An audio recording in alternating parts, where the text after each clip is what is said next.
The Russo-Japanese War is an event that in our day is almost forgotten, which is unfortunate since the repercussions of this war will echo down through the rest of the 20th century. In Asia, Japan is now the unquestioned lead power, and for the next 40 years, her influence will expand until only the United States will stand between her and domination of nearly half the globe. For Russia, the war marks the end of Russia as an expansionist power. Weakened and humiliated, Russia will refocus her energies on her most crucial interests, Europe, and especially the Balkans. Her leading rival, Austria, will pick up on the first of these facts, Russia's newly weakened state, and move aggressively. Austria will fail to pick up on the second of these facts, that Russia is now concentrating her energies in the Balkans, much to her peril, and to the peril of all Europe. Welcome to the history of the 20th century.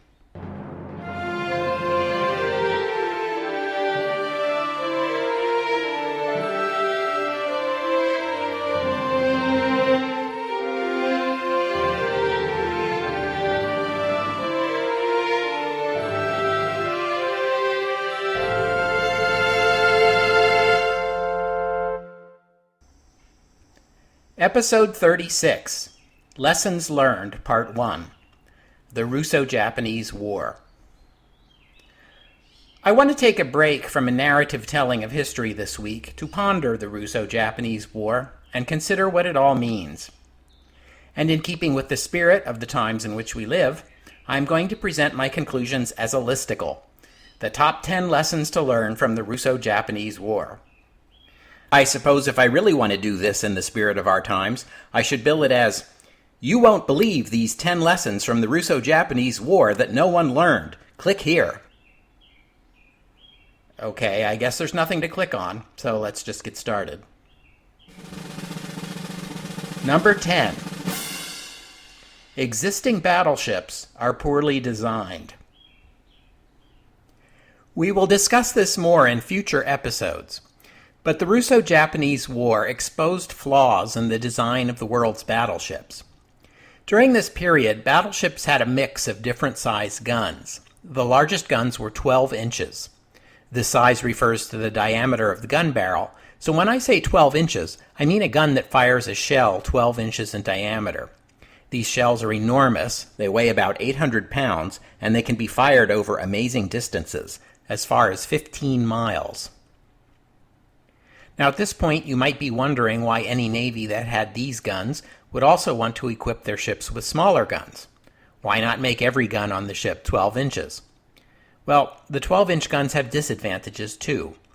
They can't fire as fast as a smaller gun, for one thing.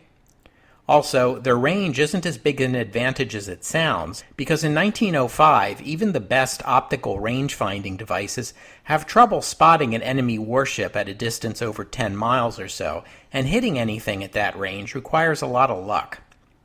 Medium-caliber guns can fire more rapidly at a closer range, and while they don't do as much damage, the higher rate of fire means the enemy ship and crew will have to spend more time and effort evading your shells, which will render their big guns all but useless anyway. There were also smaller caliber guns intended for use against small and fast ships, like the dreaded torpedo boats. That was the principle anyway. You had big guns that might score a lucky hit at long range. As the enemy closes, however, you switch to smaller guns with a higher rate of fire, which become more useful at the closer range. The naval battles of the Russo-Japanese War were the first time that modern battleships squared off against each other, and these battles proved conclusively that the big guns were more effective than anyone had recognized. Yes, they missed a lot, but when they hit, they often put an enemy out of action before the smaller guns ever had a chance. Also, when you fire over a long distance, you fire in a parabola. The shell goes up and comes back down, often missing the armored hull of the enemy ship and striking the less well-protected deck. Smaller shells fired at a closer range travel in a path closer to a straight line, and more often strike the enemy's armored hull. Small shells hitting the armored hull or large shells plunging down onto the decks, the superstructure, and the crew? Which do you think is more effective? It will not be long before the great powers, led by Britain, will take advantage of this insight to create a whole new generation of battleships, as we will see in a future episode. Who am I kidding? As an aside, it's also worth noting that the naval battles of this war seem to confirm the fleet and being theory. This is the today much mocked idea that your naval fleet poses a bigger threat to your enemy just by existing than it would or could by actually going out and engaging the enemy. But you'll note in the Russo-Japanese War, the Russian squadron at Port Arthur was a much bigger headache for Admiral Togo when it stayed in port than when it sortied. So, something to think about. Number 9. It doesn't pay to underestimate Japan. In the early years of the 20th century, it was easy to look down your nose at Japan. There was, of course, racism. But even setting aside racism, Western nations tended to underestimate the Japanese for other reasons. For instance, there was the historical fact that Japan was essentially a medieval society just 50 years ago. The generals and admirals of the Japanese military in 1905 were men who had begun their careers wielding swords.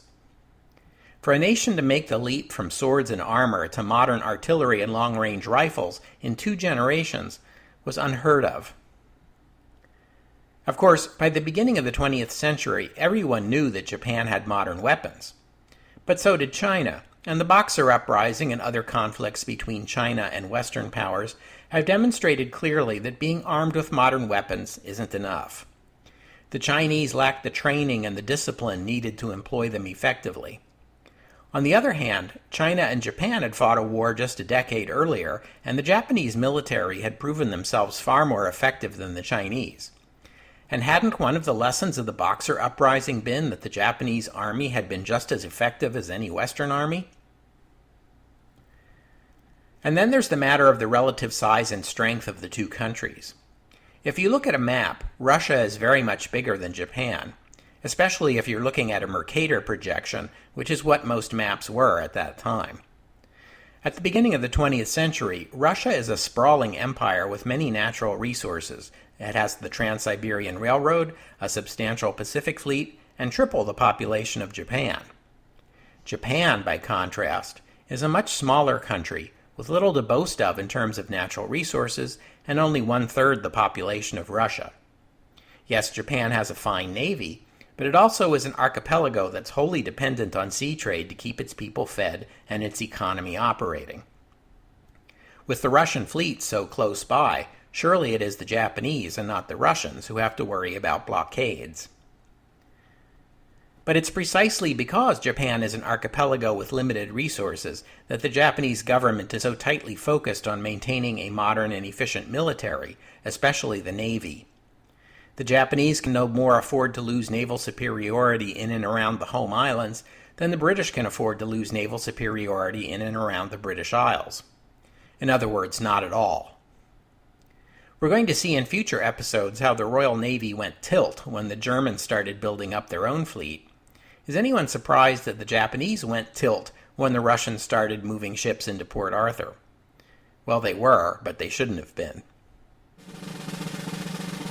Number 8.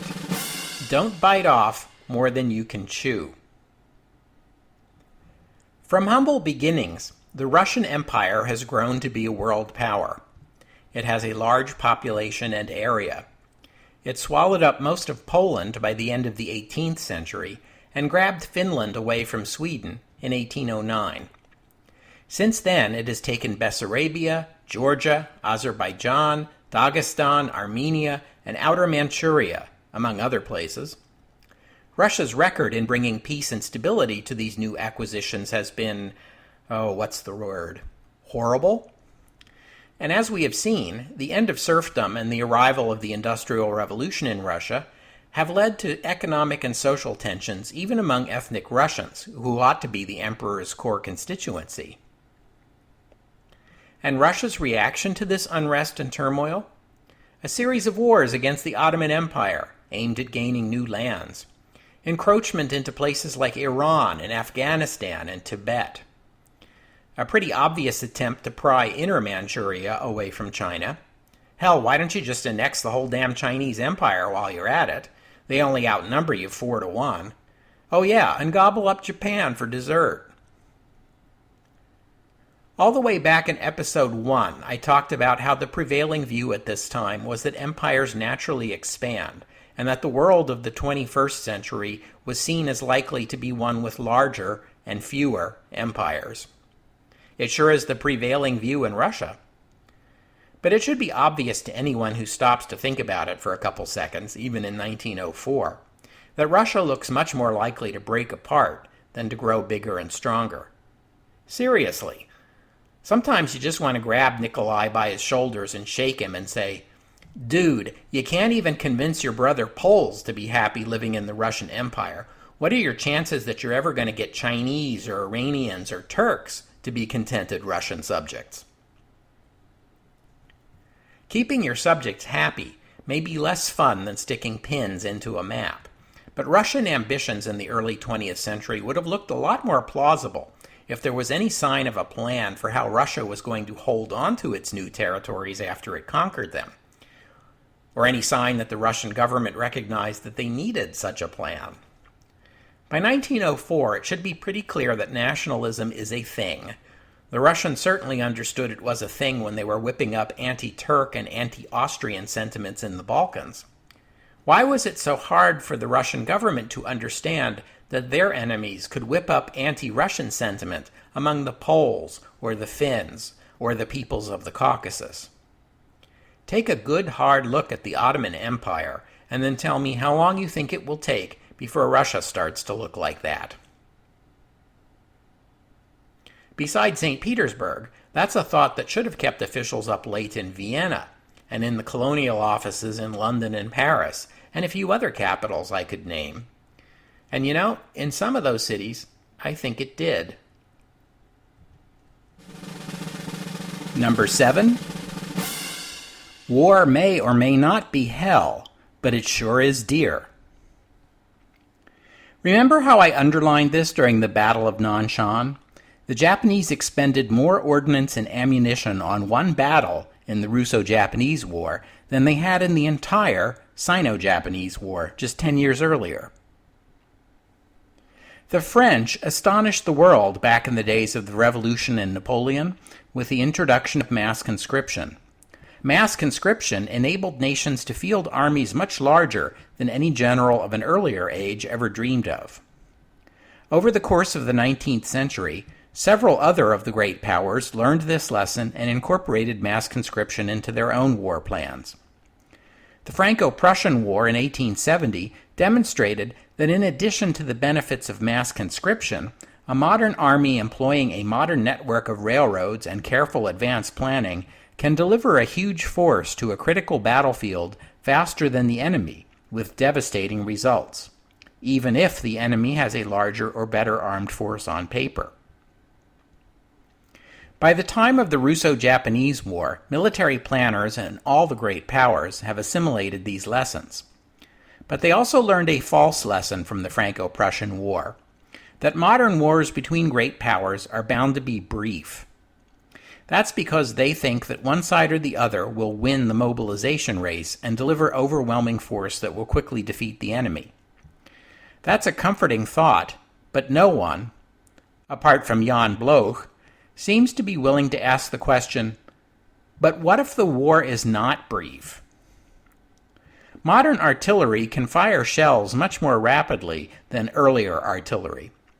During the Napoleonic Wars, a Russian cannon might fire 50 times in a day. During the Battle of Mukden, Russian artillery pieces were firing 500 shells a day.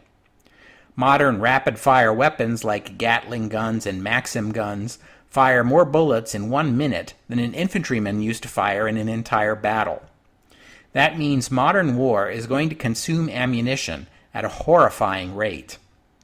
How long can your nation's economy continue to produce munitions as fast as your soldiers can expend them? Now, this is a new problem. We might be able to forgive military planners for not fully understanding this before the Russo-Japanese War, but now there's no excuse. This war lasted a year and a half. It loaded both governments down with a pile of debt that would take many years to pay off. We've seen how the Trans-Siberian Railroad strained under the burden of delivering equipment and supplies to the theater of war. Granted, this is an extreme case, but it raises the question nonetheless. Even if you can manufacture your munitions fast enough for a modern war, can you get them to the army fast enough? The military planners of this era seem to have no answers to these questions, even though just a few minutes with a pencil and a scrap of paper should be enough to work out how big these problems could potentially become. Instead, they continue to insist that any war will be brief. It begins to look an awful lot like denial. We don't have an answer to this question, so let's pretend it'll never come up. And by the way, the British government deserves some praise here, because the British learned their lesson during the Boer War. Britain won that war, but only by pouring in tremendous resources to defeat a relatively small power. We've already seen how this changed British policy. The British are now looking for ways to avoid colonial conflicts. They've discovered the virtues of international arbitration and have settled their differences with the French on colonial matters, because if fighting a few thousand Boers cost that much, imagine what a colonial war against a rival like France or Russia would cost.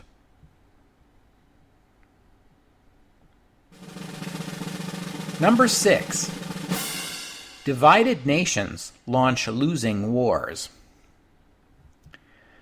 During the Russo-Japanese War, the Russian government needed as many soldiers in Poland to garrison it against Polish unrest as it needed in Manchuria to fight the Japanese. Think about that. It's wonderful that you have 3 times the population of your adversary. That can't help but be an advantage, because of course it means potentially you can raise an army 3 times the size of your adversary. But if you need your army to maintain order in your own country, then you just aren't doing it right. And if you can only count on 1/3 of your army because you need the other 2/3 either to garrison your own country or because you can't count on them to fight for you, well then you've lost your amazing 3-to-1 advantage, haven't you? The Russian Emperor Nikolai II seems to have believed, devoutly and sincerely, that he was called by God to rule the Russian Empire, and that to concede democratic reforms or respect civil liberties was somehow flying in the face of God's will. Okay, strange theology you've got there, but even if I'm willing to concede you are sincere and mean well, I'm having a hard time understanding how using violence against your own subjects fits into God's plan. I suppose someone could argue that anyone who dissents against Nikolai's rule is dissenting against God and should be punished, but here's the thing. In the midst of all this unrest and political and revolutionary violence that Russia is experiencing, is it also God's will that at the same time you go out and incorporate large new territories and unhappy new populations into the empire? Seriously? I'm sorry, I just don't buy it. I can't wrap my head around the idea that anyone could believe such a thing. Surely God wants you to put the household you already have into better order before you start inviting other people to come live there too.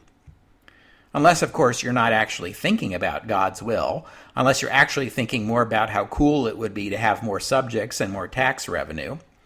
And if that's what you're thinking, well, with regard to the more subjects, refer back to what I already said about biting off more than you can chew. And with regard to the more tax revenue, see what I already said about how expensive modern wars are getting.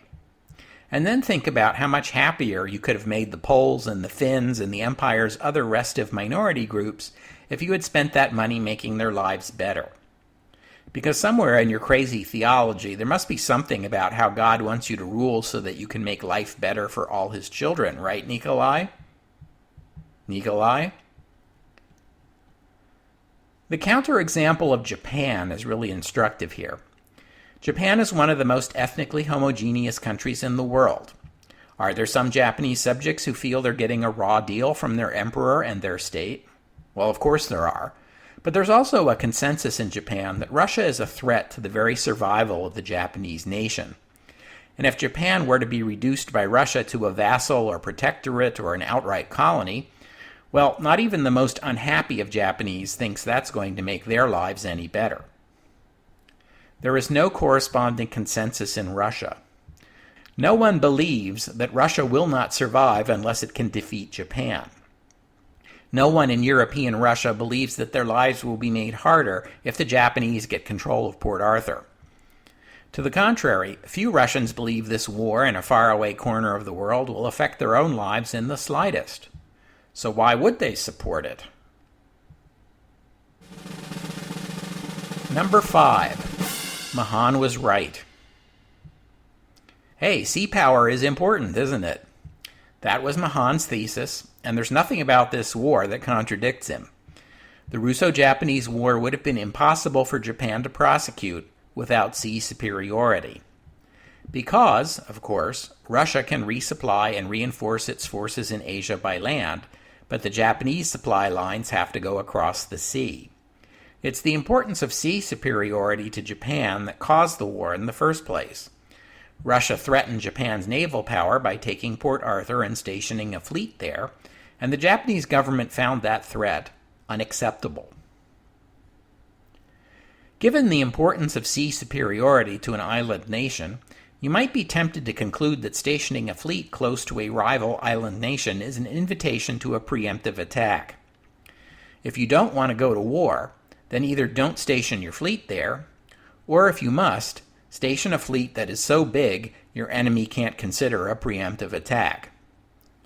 Are you paying attention to any of this, Kaiser Wilhelm? Because even as this war begins, Germany is building up its navy in a way that's threatening to Britain.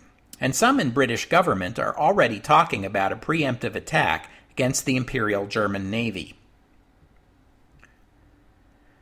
But sadly for Russia, geography has never been her friend, at least as far as projecting naval power goes. Russia is too far north. It lacks year-round port facilities, hence the much-discussed yearning of successive Russian governments for the elusive warm-water port. When they finally acquired one at Port Arthur, it was too provocative to Japan. And even putting aside the winter problem, most of Russia's ports have other geographical issues. Vladivostok is all but blockaded by the Japanese home islands. The Baltic Fleet is stuck in the Baltic. Egress from the Black Sea is controlled by the Ottoman Empire. None of these ports are well placed for projecting naval power onto the high seas. And then there's that other problem. Different ports in different parts of Russia can't communicate with each other. It's a huge undertaking just to move naval assets from one Russian fleet to another, as we have seen. Russia, in short, just can't catch a break. Number 4. Maps disturb men's reasoning powers. I think that the constant study of maps is apt to disturb men's reasoning powers, said Lord Salisbury, and he was absolutely right. He was referring to Cecil Rhodes' dream of British control of a strip of territory right down Africa from Cairo to Cape Town. Lord Salisbury had a perfectly reasonable quarrel with that image. How are you going to do it? What is it going to cost to acquire it? What is it going to cost to hold on to it? And where is the benefit that makes it worth the cost? It is so easy to look at colored splotches on a map and dream about a different map where that splotch there is bigger at the expense of all the little splotches around it. And so easy while you're doing that to overlook the costs and the lack of benefit. Not to mention all the lives that would be affected. I've looked at maps and done this. Be honest, you have too. I'll bet the Russian Emperor, Nikolai II, had a huge map, with his empire in sprawling brown, as was the custom at the time, spreading across Europe and Asia. Russia looks like a huge beast, a wolf or a bear resting casually over the rest of Asia, the hundreds of millions of subjects of the Chinese Empire and British India. Europe, by contrast, looks like an appendage, a tail, or perhaps a meal for the beast to gobble up. It's only a matter of time, It won't require ships and navies, just railroads and marching soldiers, and Russia has more of both than anyone else. Perhaps she won't so much swallow up the rest of Europe and Asia as absorb it by osmosis. That's how she got where she is today, isn't it? Now look at the Far East. Look at Korea and Japan. Insignificant, right? Of course little Korea is going to be absorbed into our empire. Of course Japan can't do anything about it. It's just a sprinkling of tiny islands. You see what maps do to people? That Lord Salisbury, he knew at least a thing or two. Number 3. Racism is really stupid. If you haven't gotten the hint yet, let me spell it out for you one more time.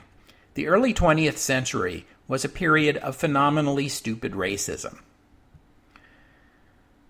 Of course, in our time, we have come to a consensus as a society that racism is a bad thing. So there's no need to belabor that point. But why is it bad? When we talk about the evil of racism in our time, we usually say it's bad because it's unjust, because everyone should be treated equally and everyone should have the same opportunities. Racism is bad because it denies people the right to be treated the same as everyone else. Racism is bad because it denies opportunities. I'm not arguing with any of that, but in our modern haste to condemn racism as unjust, we often overlook the equally valid argument that racism is stupid. To the extent that a society denies equal treatment and opportunity to some segment of its own population, it's squandering its human capital. In a competition between two countries, one of which is racist toward some segment of its population and one of which is not, you would expect, all else being equal, that the second country would advance faster, socially, scientifically, economically, in every way. What I'm saying here is, if you can't treat all human beings equally because it's the right thing to do, you might at least do it for the sake of your own self-interest. And if that's not enough of a reason yet, consider this related problem. Racism may cause you to underestimate people, which brings us to the Russo-Japanese War. The Russian emperor and his government regarded the Japanese as primitive barbarians.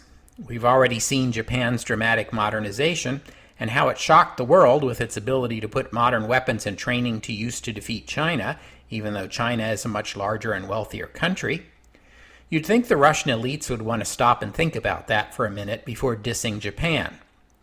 But the emperor and his court, even after that Sino-Japanese war, even after the Boxer uprising, viewed the Japanese as a curiosity, something like trained monkeys who could be dressed in uniforms and taught to march in formation and pilot battleships. And yes, I'm sorry to have to use that language, but that is exactly how they thought about it. The Russian elites could not grasp that the Japanese might possibly be just as clever and as talented as Europeans, or that they might pose a threat even to a European power. This was worse than a crime. It was a mistake. You may recall that General Kuropatkin managed to figure this out. He has visited Japan, has seen the people, seen their factories, seen their navy. Now, of course, the Russian emperor had visited Japan back when he was the crown prince, as you may recall, and has seen all these same things, but apparently did not learn the right lesson. Sadly, the emperor lives in a bubble of sumptuously appointed imperial palaces and sycophantic ministers, and has a hard time grasping any idea that is inconvenient. And this is only going to cause him more troubles as the century unfolds. Which brings us to number 2. Autocracy kind of sucks. Remember how this war happened? This war happened because the Russian emperor foolishly dismissed 2 of his ministers for petty reasons, ministers who fully understood the risks and costs of going to war with Japan. In their place, he had adventurers. We saw how these obscenely wealthy aristocrats traded Russia's national security in exchange for the chance to make a killing on Korean timber futures. No, it was worse than that. They saw the Russian Navy, Russian diplomacy, the Russian state itself as just a means to an end, the end being more money in their own pockets. I'm going to make a generalization about the Russian people here, which is a risky thing to do. But the fact is, Russia is going to be a very important country in the history of the 20th century, and it's worth spending some time trying to understand it. The Russian people have a history of suffering in silence and enduring hardships that seem unimaginable to many of us in the English-speaking world. But one important lesson that I think Russian history teaches is that the Russian people are willing to suffer a great deal of hardship if they believe their sacrifices are strengthening the Russian state. When they see their nation prospering, they grit their teeth and strive and endure and work harder than ever. But, if they see the fruits of their sacrifices frittered away by a government that is wasteful or foolish or corrupt, then watch out. The revolution is at hand. Perhaps this is true of all peoples, to one extent or another, but it seems particularly true of the Russians. We have seen this in 1905, and we are going to see it again. The revolution of 1905 was a problem for the emperor, but it was also an opportunity. Russia's constitutional reforms created an opening to allow more diverse opinions into the arguments the next time the future of the Russian state was under debate. No longer would the fate of the nation be argued around a table by men who had financial interests in the debate ending a certain way. Unfortunately, Nikolai II will spend the next 10 years doing his best to reverse and undermine the civil liberties and democratic reforms that he had been forced to agree to, and as political violence in Russia spirals out of control, the empire will become more and more a police state.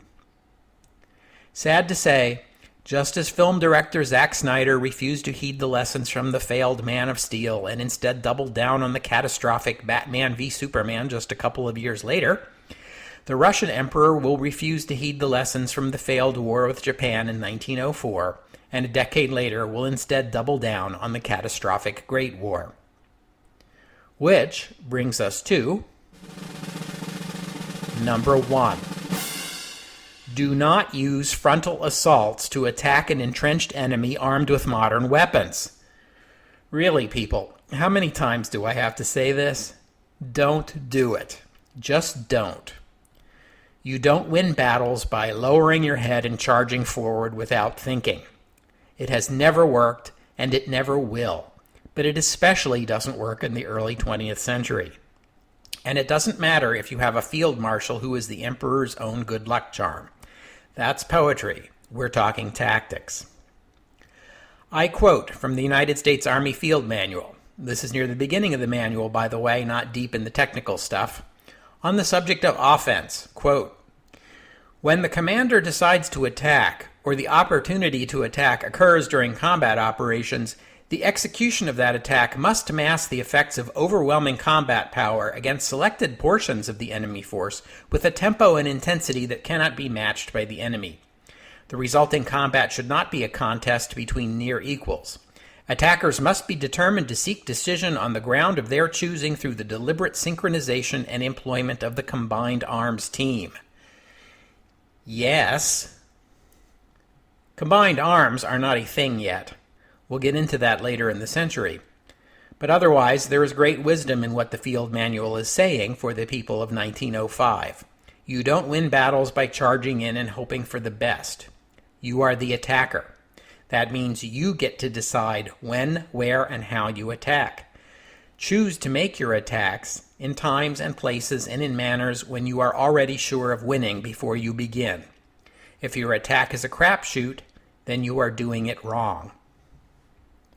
I wish, oh Lord do I wish, that I could tell you that European military analysts of the period looked at the battle for 203 Hill and said, "Hey, modern weapons can kill a lot of soldiers very fast.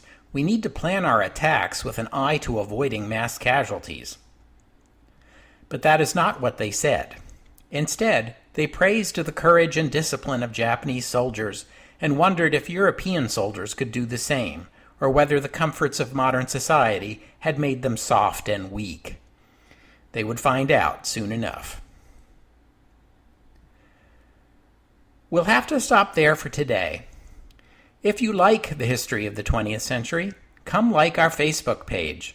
Follow us on Twitter at History20th. That's at history20th. Visit our website, historyofthe20thcentury.com, and if you have a few bucks to spare, click on Donate and send them our way. Your support helps keep us going. And thank you to Janetcha, Preston, and Randy for contributing already. And you can also head on over to our iTunes page and leave a rating and review. That helps too.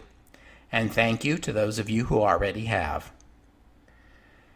And I hope you'll join me next week on the History of the 20th Century as we take a look at science in 1905, the year that has been called Annus Mirabilis, the Year of Wonders, because this is the year that an unknown 20-something patent clerk in Switzerland, the ink still wet on his PhD, publishes 4 theoretical papers that will turn modern physics upside down and will make the name Einstein into a synonym for genius. That's next week on the History of the 20th Century. Oh, and one more thing. The Japanese were very proud of the performance of their army and navy during the Russo-Japanese War, and rightly so. For the next 40 years, until 1945, every anniversary of the Battle of Mukden will be celebrated in Japan as Army Day, and every anniversary of the Battle of Tsushima Strait would be celebrated as Navy Day. But they also learned a false lesson about the relative quality of Japanese versus Western militaries, or perhaps about the relative distance of Japan and East Asia from Western nations. 36 years later, the Japanese military would try to run almost exactly the same playbook against the United States. Sneak attack on enemy fleet in port, rapid amphibious assaults to deploy Japanese soldiers to take Japanese objectives while the enemy is still reeling, followed by defeat of the naval units sent from the enemy's Atlantic fleet to replace earlier losses, and Bob's your uncle. A year into the war, and the enemy is stymied, with no good choices other than to negotiate. Yeah, we'll have to see how well that works the second time around.